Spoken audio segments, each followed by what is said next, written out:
Question and answer time. We had somebody call into our office who had executed a last will and testament about 4 years ago. Now, since then, their family has had another child. When they first signed their last will and testament, they had a beautiful baby boy. And recently, they welcomed a beautiful baby girl into their family. Their question was, can they just write their new baby girl's name onto the last will and testament and initial it? My answer, absolutely no. When the last will and testament was executed, and we did one for the husband and one for the wife, but when we executed those last will and testament documents, we did them in the office with witnesses, too, and a notary. Any changes or scribbles on a last will and testament, depending on what state you live in, could completely invalidate the entire document because at that point, we don't know what the intent was. We don't know who actually did the changes, and we don't know what the circumstances were. So don't do that.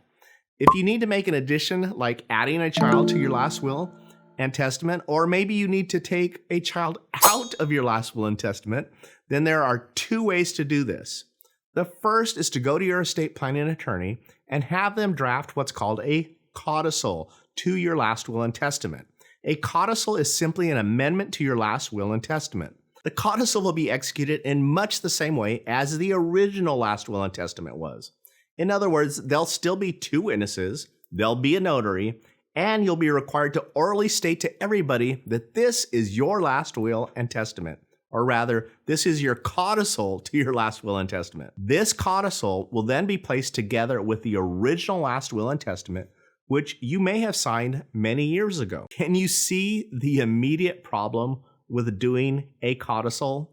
Now, I will say there are times when a codicil is a quick and easy way to make a quick change to your last will and testament for a simple addition or a subtraction.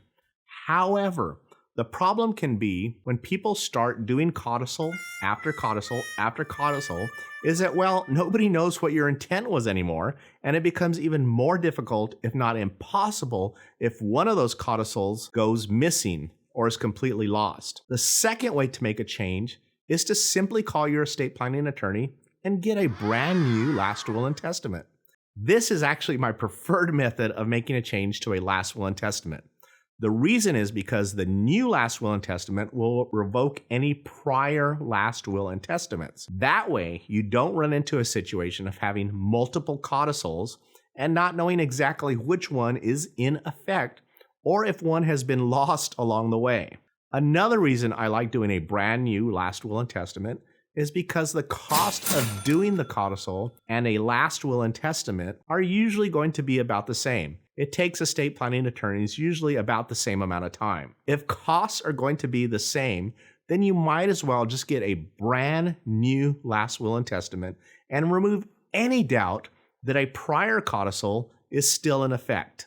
I know I've thrown a lot at you today, so that's why we've prepared our free guide on estate planning. I'll put a link to it in the description below and in the comment section below that so that you can download it and get started in the right direction. And to help you out even more, watch this video up here and this video up here. If you enjoyed this video, then guys, please smash that subscribe button and click on the like button. And also click on that little bell so you'll get notified every time we post a new video. Have a great day and an awesome week. And as always, thanks for watching.